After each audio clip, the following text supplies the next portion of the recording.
자, 그러면 이제 23페이지 밑에 보시면 자, 큰 번호 3번에 중개대상물이라고 써 있는 거 보이시죠? 자, 그거부터 한번 들어가 보도록 하겠습니다.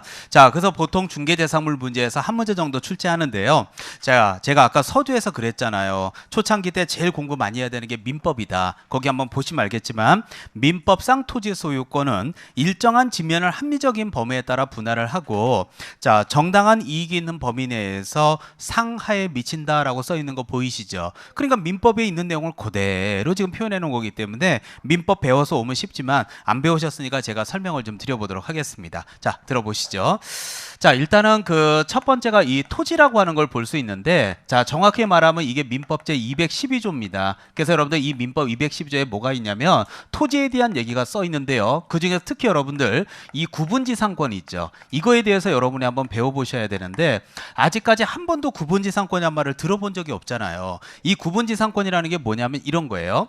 자, 만약에 여러분이 A예요. 땅을 갖고 계실 수 있죠. 그러면 이게 땅을 이렇게 갖고 계시면 보통 우리가 여기다가 건물 짓겠다, 뭐 주차장 사업을 하겠다, 여기다가 뭐 원룸을 져서 이만 월세를 받아볼까, 뭐 주유소를 해볼까, 뭐 여러 가지 생각을 할 수 있어요. 그러면 만약에 여러분이 여기다가 건물을 딱 지어서 대부분 이제 월세 받거나 뭐 수익성 부동산을 만들거나 하는 게 대부분인데 이게 여러분이 갖고 있는 이 토지의 소유권이 어디까지 위나 아래에 영향을 미치냐 이런 건데 예를 들어서 여러분 땅 위로 이렇게 한국전력에서 전선 케이블이 지나갈 수 있죠.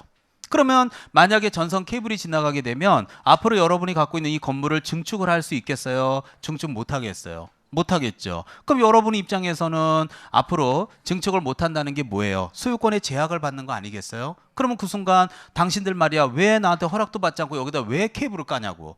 아니 여기 안 지나가면 삥 돌아서 3km를 돌아야 되는데 바로 가면 안 되냐. 그러면 당연히 소송 붙게 되면 이 전선 케이블이 과연 여러분의 토지의 영역에 들어가냐 안 들어가냐. 또 하나는 만약에 여러분이 땅 주인이시고 이렇게 단독주택을 갖고 있는데 이 밑으로 지하철이 지나갈 수도 있죠.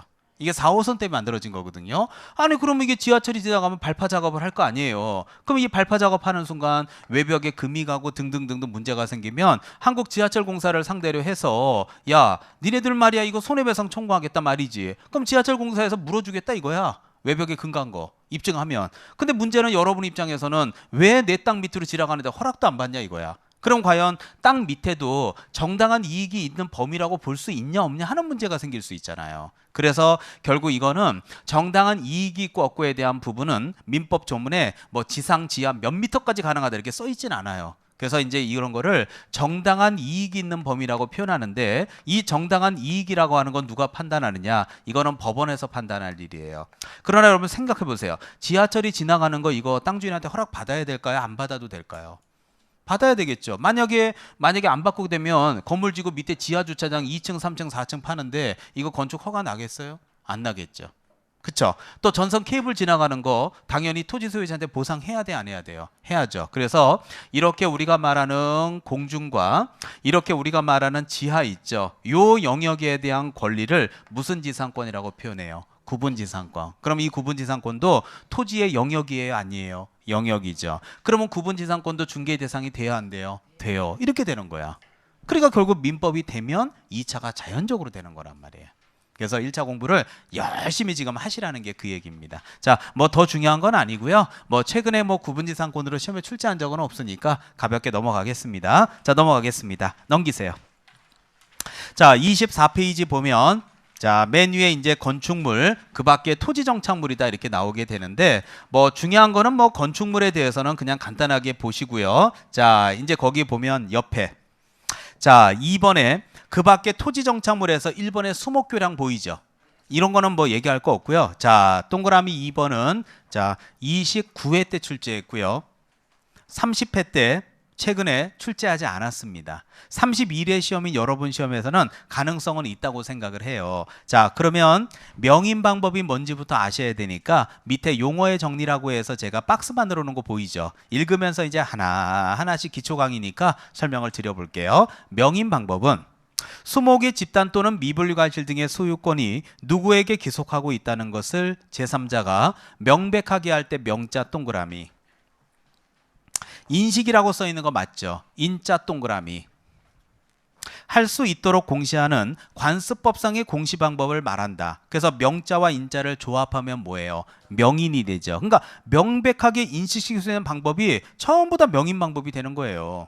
그런데 그 옆에 보면 예를 들어서 수목의 경우에는 숲이 나무 껍질을 깎아서 소유자의 성명을 묵사한다든지, 또는 미분리가실 경우에는 논밭 주위에 새끼를 둘러치고 성명을 표시한 목차를 세우는 등의 방법이 해당한다라고 써 있는 거 보이잖아요. 자, 이걸 가지고서 이제 제가 설명을 한번 드려보겠습니다. 자, 지금부터 이 명인 방법에 대해서 한번 생각을 해봐야 되는데, 자, 제가 여기다 쓸게요. 자, 들어보시죠. 그 일상을 한번 들어가서 예를 드는데, 제가 제일 많이 드는 예가 이 예예요. 뭐냐면 저희 이제 어머니의 이제 언니니까 저한테는 큰이모죠. 그 큰이모 쪽 이렇게 집안이 양평에 가면 여러분들 용문사라고 있거든요. 용문산이 있고, 근데 그 용문사라는 절에 이렇게 길 따라서 쭉 올라가서 보면은 절에 거의 다다랐을 때 이 왼쪽에 굉장히 오래된 나무 강굴이 있어요. 근데 그 아무 의미 없어요. 근데 이 나무가 저도 요새 이제 간지 오래돼가지고 앞에 보면 이렇게 크게 목찰 같은 게 박혀 있을 수 있죠. 실제로 안내판 같은 게.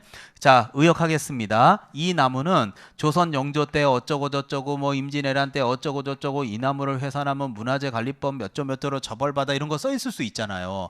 그러면 이 목차를 딱 읽어보면 야, 이게 뭐 한 6, 700년 됐나 보다 이게 말이야 하는 느낌이 딱 들잖아요. 어마어마하게 오래된 나무란 말이에요. 그러면 이 표지판을 딱 보면서 두 가지 생각이 들어야 돼요. 첫 번째, 야, 이거 건드리면 안 되겠구나. 두 번째, 새벽에 와서 뽑아야 되겠구나. 자, 둘 중에 정상적으로 대답하시면 돼요. 야, 이거 건드리면 안 되는 나무구나 라는 느낌이 들어요. 새벽에 뽑아요. 그렇죠. 새벽에 와서 말도 안 되는 소리 하고 있어요. 그러니까 건드리면 안 되겠다는 생각을 했다는 얘기는 이 목차를 보는 순간 이 나무의 소유자 또는 관리 주체가 있다는 것을 여러분이나 저는 명백하게 인식을 하신 거예요.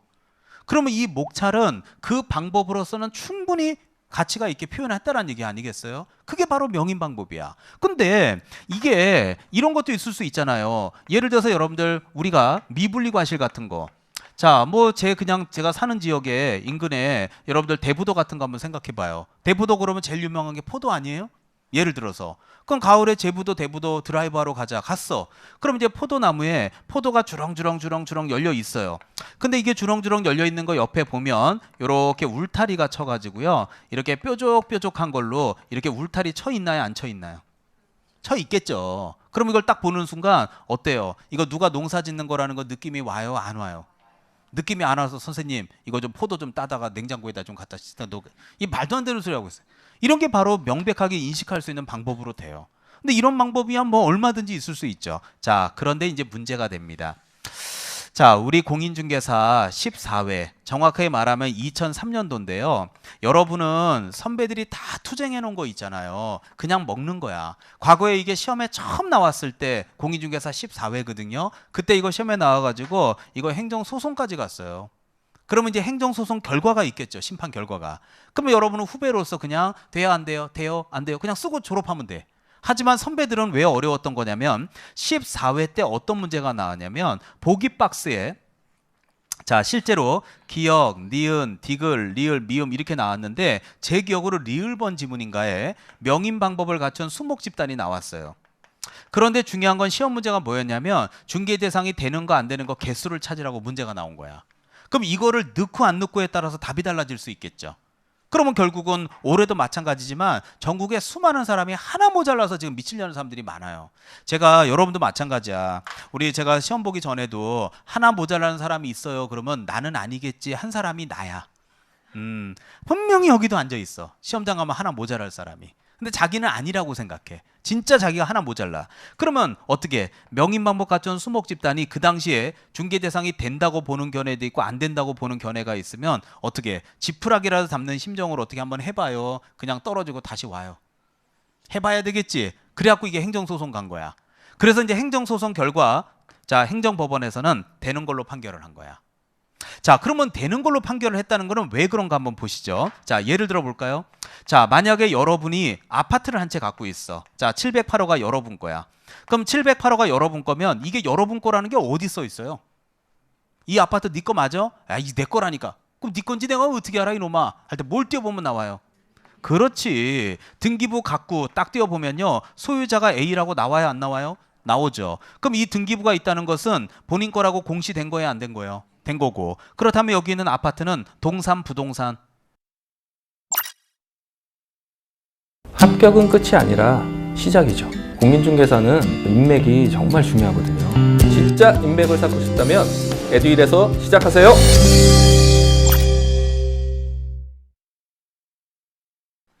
부동산. 이해 가요? 부동산. 그러면 결론적으로 중개 대상이 된다, 안 된다? 된다. 아, 이거 모를 사람이 누가 있어요? 아파트 도와줄 수 있다라는 거. 그런데 결론은 무슨 말이냐? 자, 예를 들어서 A가 이렇게 나무를 하나 갖고 있어요. 근데 요 앞에 이렇게 목찰이 있단 말이야. 그럼 명인 방법을 갖춘 나무인 거 맞죠? 맞아요? 그럼 여기에 자, A 내 거다. 니네들 손대지 마라. 훼손하게 되면 이만저만 처벌하겠다. 주인장 100.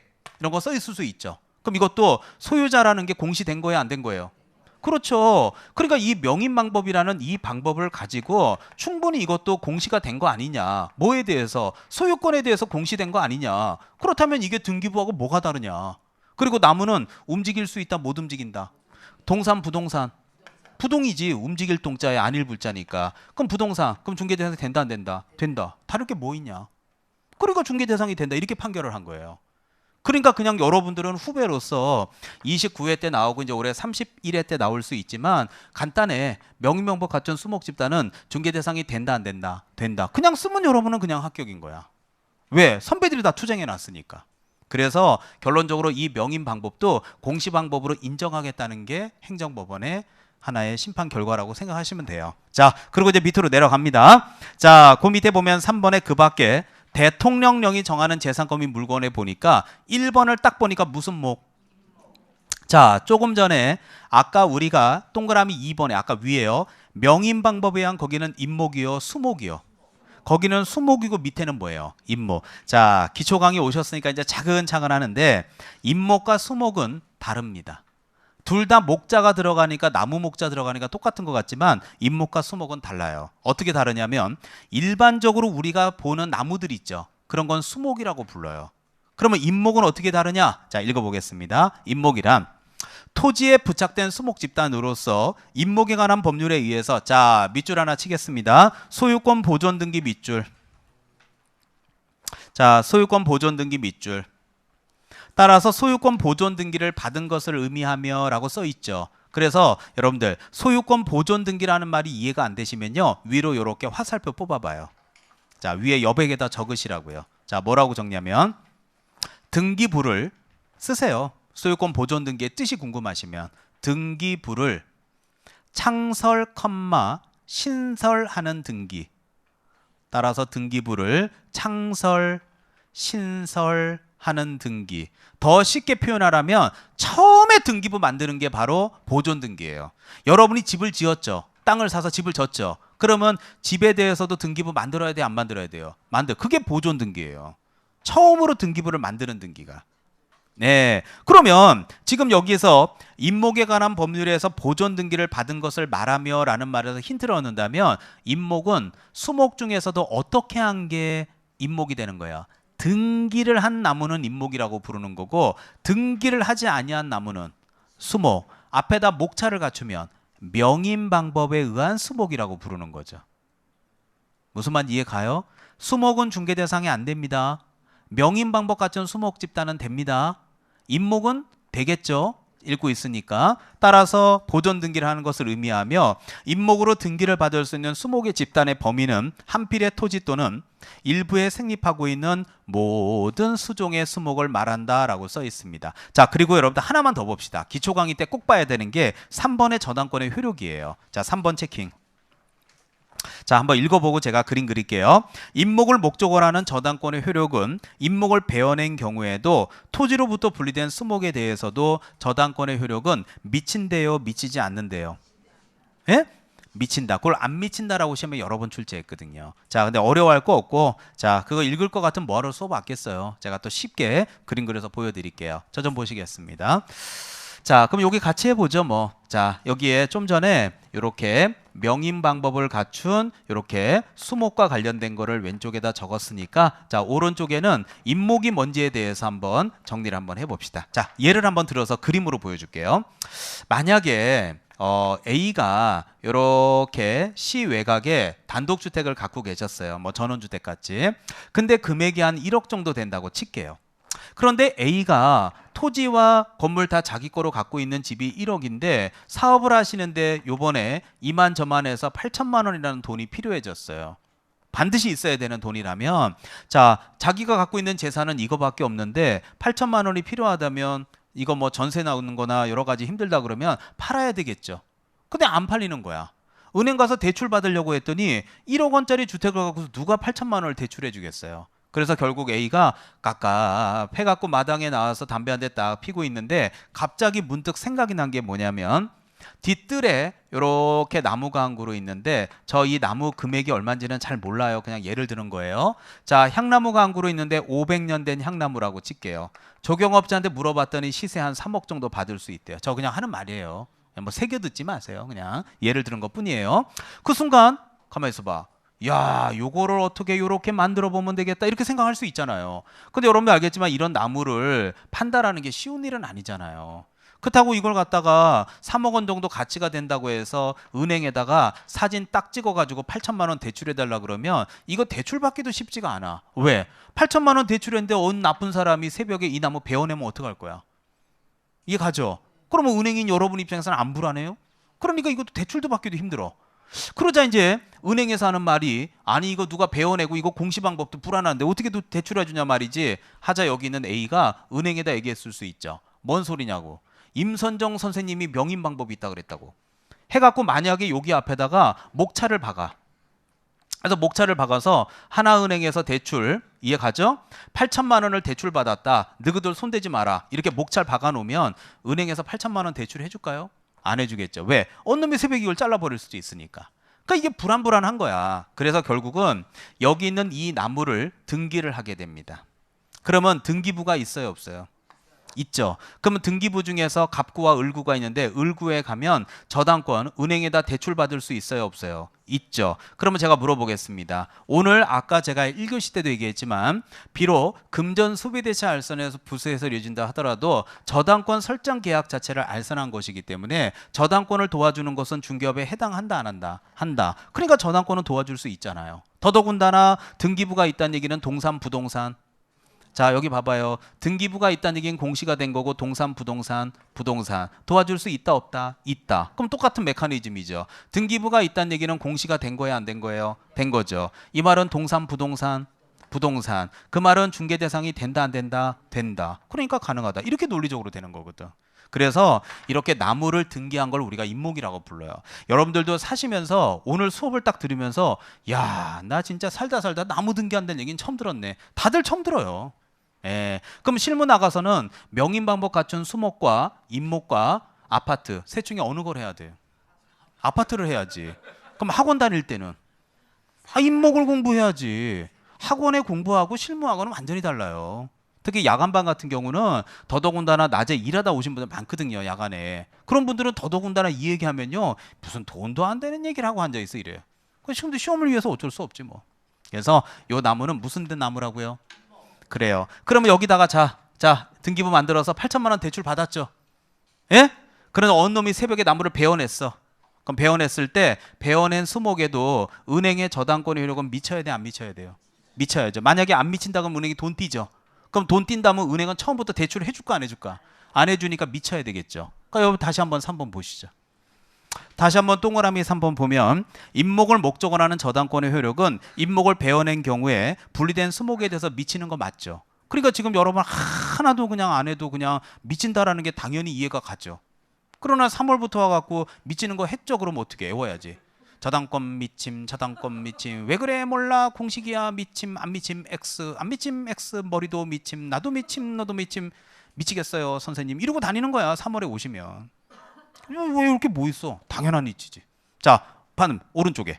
자, 25페이지 보면 자, 맨 위에 보면 5번에 공장 및 광업재단 저당법에 따른 공장광업재단이 있는데요. 자, 법명을 잘 보세요. 공장 및 광업재단 무슨 법? 저당이라는 건 제펴먹는다는 얘기죠. 그렇기 위해서 재단 등기를 한 게 광업재단, 공장재단인데, 자, 제가 광업재단을 한번 좀 읽어볼게요. 자, 공장재단과 광업재단은 똑같기 때문에 굳이 두 번 그릴 필요 없이 그냥 제가 한 번만 딱 그려가지고 설명드리면 충분하지 않을까라는 생각으로 한 번만 그리도록 하겠습니다. 자, 한번 읽어볼게요. 광업재단이란 광업권과 그에 기하여 광물을 채굴 취득하기 위한 각종 설비 및 이에 부속하는 사업의 설비로 구성되는, 자, 제안할게요. 1단이라고 써 있죠. 단자 동그라미. 기업 재산이라고 돼 있죠. 기업 재산할 때 재자 동그라미.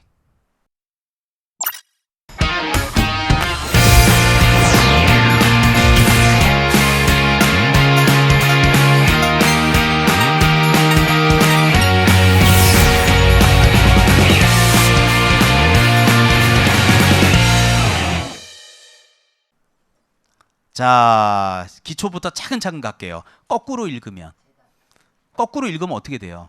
그게 재단이에요.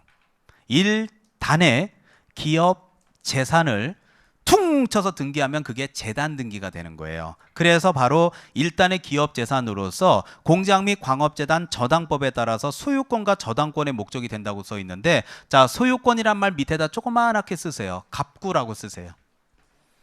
갑구, 등기부는 표제부, 갑구, 울고. 이제 이게 등기법을 배워요. 오늘 다 처음이라서 지금 하나도 모르는 것 같이 들어요. 이제 한 바퀴 돌고 나면 1월부터는 확실히 수월해져요. 그 다음 저당권 밑에는 을구. 여러분 살면서 등기부 본 적 있잖아요. 이사 다닐 때. 중개사 한 번씩 보여주잖아요. 을구 보여주면서 이 집 보라고. 은행융자 하나도 없다고. 이 집 걱정하지 마라고 3억이라도 은행융자 2천밖에 없다고. 걱정 말고 전세계약서 써도 된다고. 라고 할 때 을구 본 적 없어요? 그냥 믿고 막 써요. 그냥 계약서. 그게 다 등기부야. 이제 앞으로는 여러분이 써줘야지.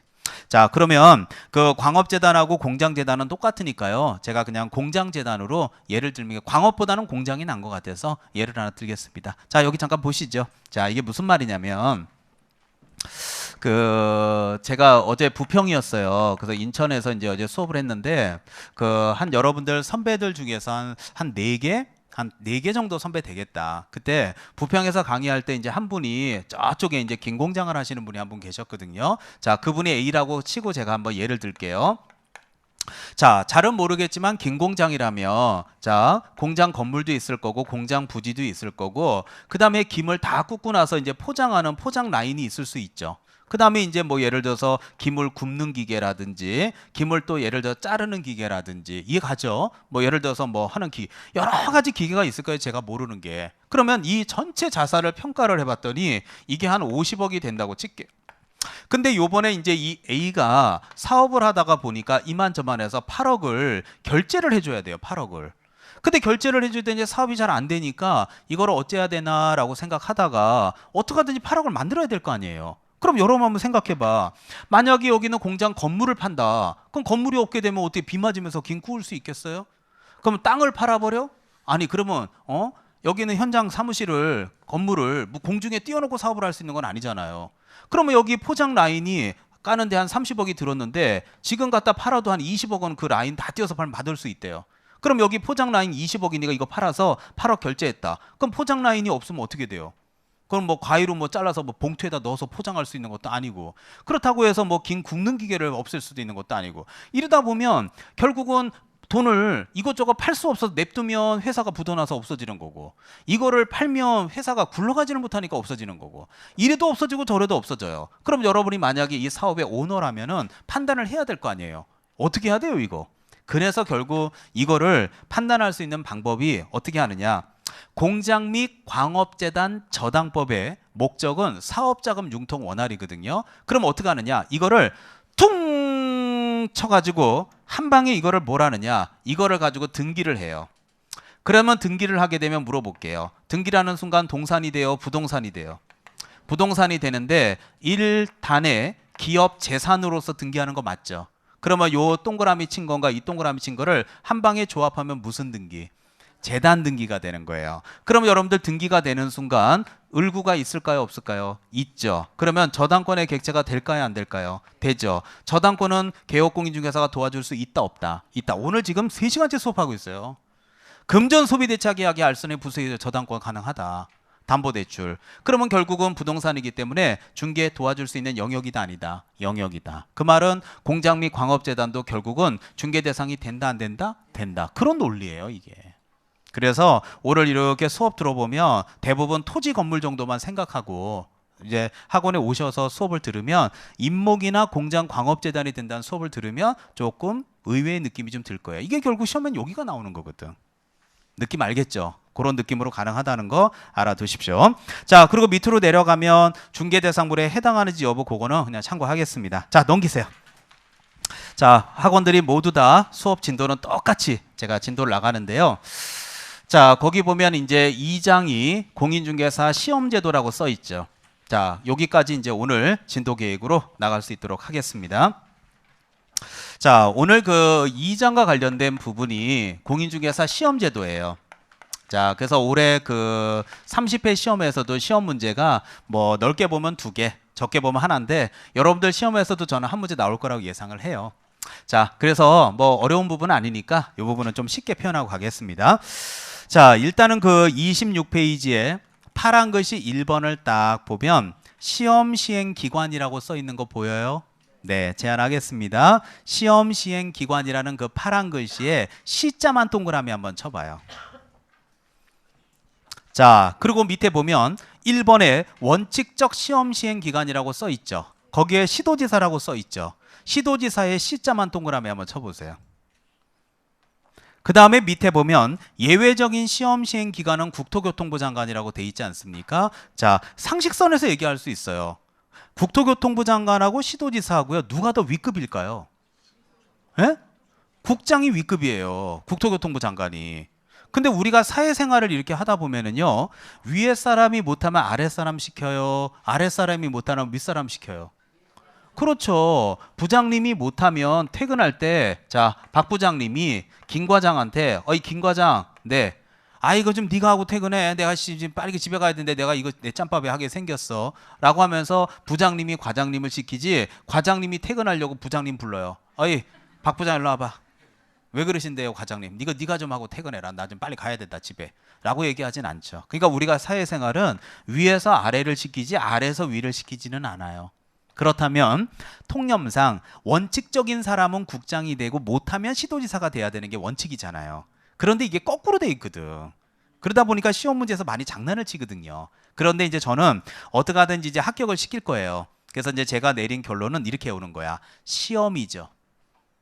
시험할 때 시자잖아요. 시험은 누가 시행해요? 시도지사가 시행하니까 시자에다 포인트를 두고 외우란 말이에요.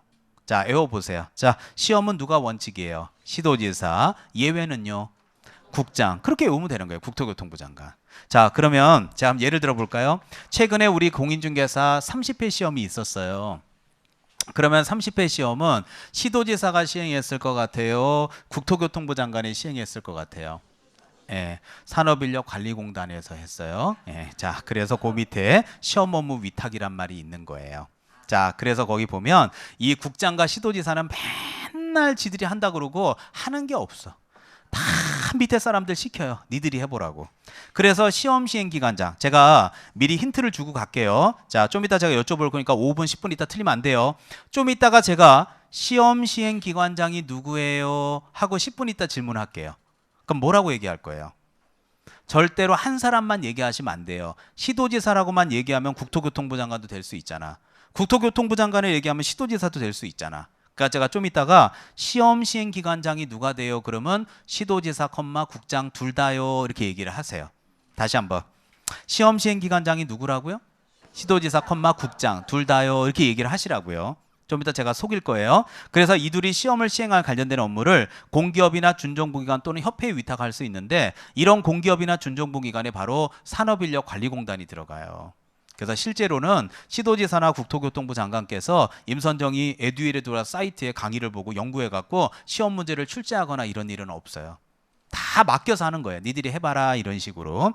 자, 그 다음에 밑에 응시 자격 있죠. 자, 원칙적 응시 자격은 미성년자도 가능하다라고 써 있는데요. 저 이 말 볼 때마다 노원학원이 자꾸 떠올라요. 어저께도 강의할 때 얘기했었는데 저 보실래요? 2년 전인 것 같다. 야간반에 우리 노원, 저번에 다른 학원도 한번 그 부평인가도 한번 그런 일이 있었는데 아직도 기억나는데 노원에 야간반 수업을 하는데요. 아니 교복을 입고 젊은 여자친구애가 앉아 있는 거예요. 근데 제 입장에서 볼 때는 너무 특이한 거야. 그래서 내가 물어봤어요. 그 고3이래. 그래서 야 너는 고3이면 그 수능 안 봐 그랬더니 자기는 수능에 관심이 없대요.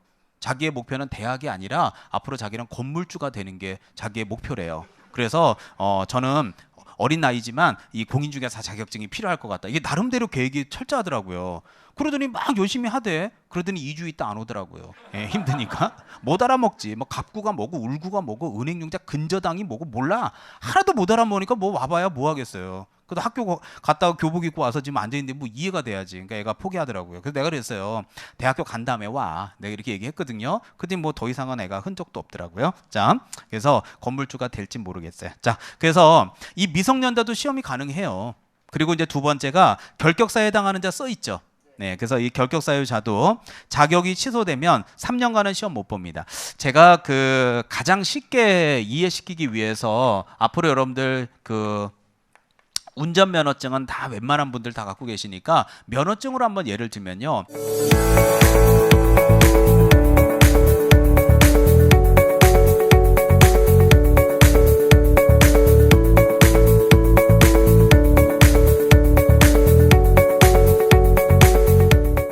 뭐 여러분들도 다 아시겠지만 최근에 우리 음주운전 단속도 좀 강화되면서 알코올 농도 수치도 더 강화된 거 아시죠?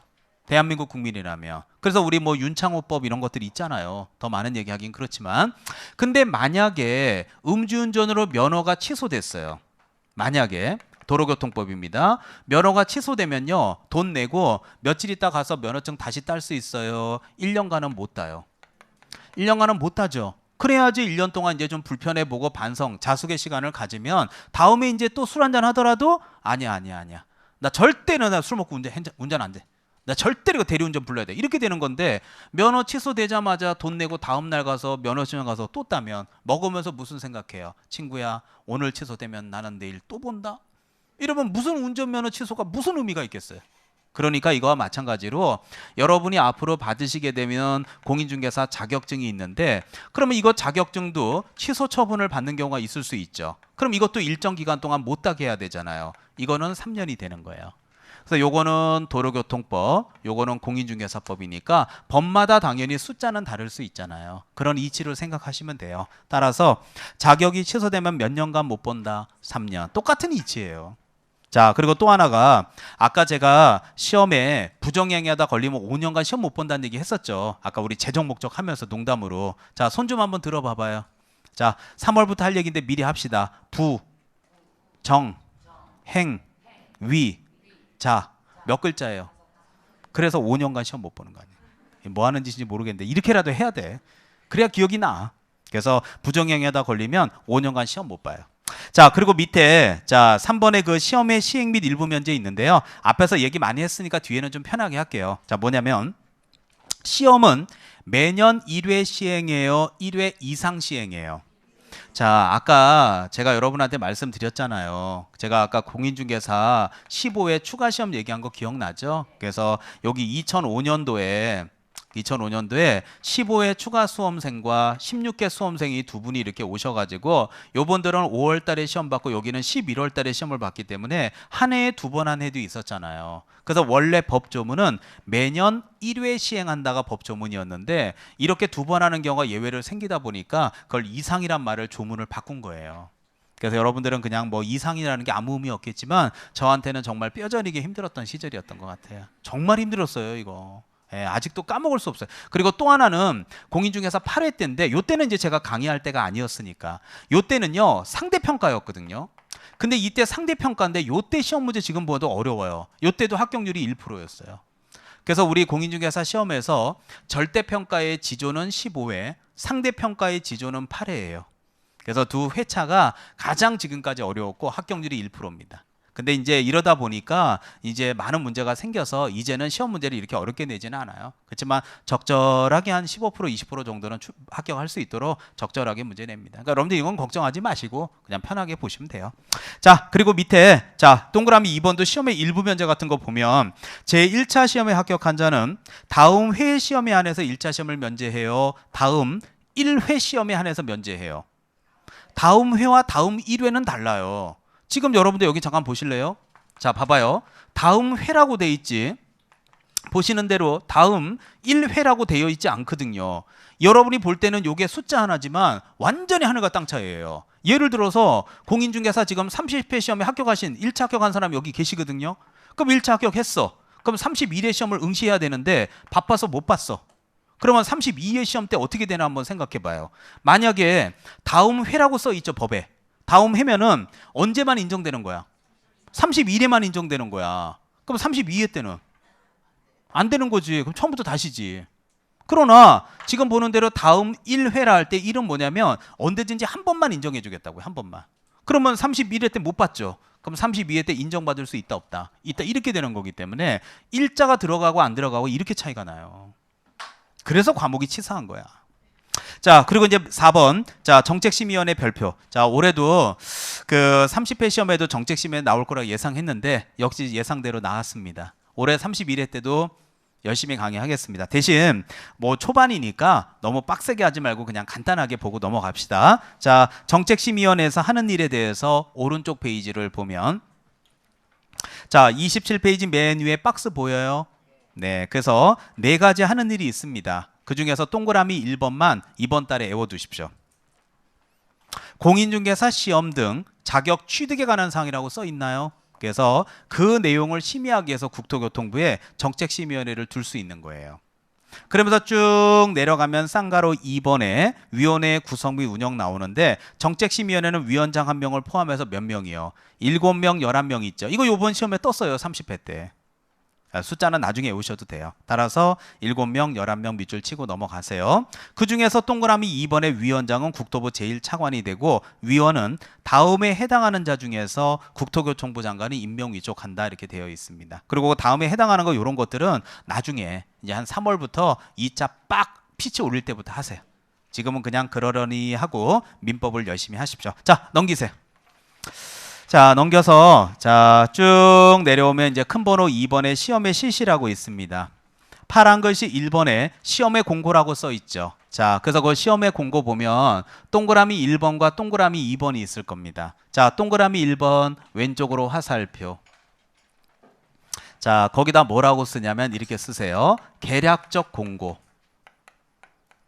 계략적인 것들을 공고하는 거예요. 그 다음 그 밑에 동그라미 2번 있죠. 그거를 왼쪽으로 이렇게 화살표 뽑고 거기다가는 구체적 공고라고 쓰세요. 자, 위에는 계략적 공고, 아래는 뭐라고요? 구체적 공고. 자, 그러면 이제 계략적 공고인데, 자, 이제 계략적 공고 한번 읽어볼게요. 시험 시행 기간 장은, 자, 한번 물어보고 갑시다. 제가 10분 있다가 시험 시행 기간장이 누가 돼요? 하고 여쭤볼 거라 그랬죠. 시험 시행 기간장은 누구예요? 시도지사와 국장 둘 다 된다 그랬죠? 네, 맞습니다. 그들이 시험을 시행하고자 할 때에는 시험의 일시, 방법 이런 계략적인 거 있죠. 그런 것들을 2월 28일까지 관범위 일간신문에 공고하거든요. 그래서 여러분들을 기준으로 얘기를 해주면 이제 지금 해가 바뀌고 1월 달이 되죠. 그러면 2월 28일까지니까 1월 달에 10월 달에 시험 봅니다. 마지막 주 토요일 날 시험 봅니다. 라고 공고해요. 그러니까 여러분들이 알게 되니까 그냥 편안하게 계시면 학원에서 얘기해 줄 거예요. 그 순간 선생님 1월 달이 되었을 때 아니 원서 접수는 언제 해요? 응시 수수료는 얼마예요? 전 도대체 어디 가서 시험을 보는 거야? 하고 구체적인 게 궁금해질 수 있죠. 그게 바로 여기 나와 있는 구체적인 공고예요. 자, 읽어볼까요? 따라서 시험 시행 기간 장은 시험을 시행하고자 할 때는 일시, 장소, 방법, 결정, 응시 수수료 반환 이런 것들에 대한 구체적인 내용을 시험 시행일 며칠 전까지 90일 전까지 관범위 일간신문에 공고하니까 7월 달 정도 되잖아요. 그럼 원서 접수 8월에 한다고 학원에서 다 공고해요. 그래서 사진이 몇 장이 필요하고 응시 수수료가 28,000원이고 이런 거 다 얘기해 줘요. 무슨 말 이해 가죠? 근데 알아두실 거는 시험 시행일 90일 전이에요? 60일이에요? 그래서 60일이 아니라는 거 27회 때 출제했습니다. 그 숫자 정도는 알고 넘어갑시다. 찍어놓고 넘어가세요. 그리고 나중에 이제 외우면 돼요. 자, 그리고 이제 밑에 응시술에 반환 나와 있는데 이것도 공인중개사 24회 때 한 번 나왔습니다. 수수료를 과혼합했으면 과혼합 전부 시험 시행 기간에 규책 사유로 응시 못해. 과거 14회 때 이런 일이 한 번 있었는데 시험지가 부족해갖고 수험생들이 시험을 못 보는 거야. 그래갖고 교무실에 가갖고 그 복사해갖고 막 시험 보고 난리 났었어요. 예, 각 한번 난리 난 적이 있었기 때문에 만약 그래서 시험 못 봤다 그러면 28,000원 돌려준대요. 근데 그게 28,000원의 문제가 아니잖아 지금. 1년간 이렇게 고생을 하고 시험 당하는데 28,000원 준대 되겠어요 그게? 난리 나는 거지 그거. 그리고 접수 기간 내에 취소하면 전부 맞는데 4번 5번이 그게 이제 가끔 한 번씩 나와요. 그래서 원서 접수 마감일의 다음 날부터 7일 이내 아우 선생님 저 도대체 허리가 아파서 시험 못 보겠어요. 못 앉아 있겠어요. 그럼 100분의 60.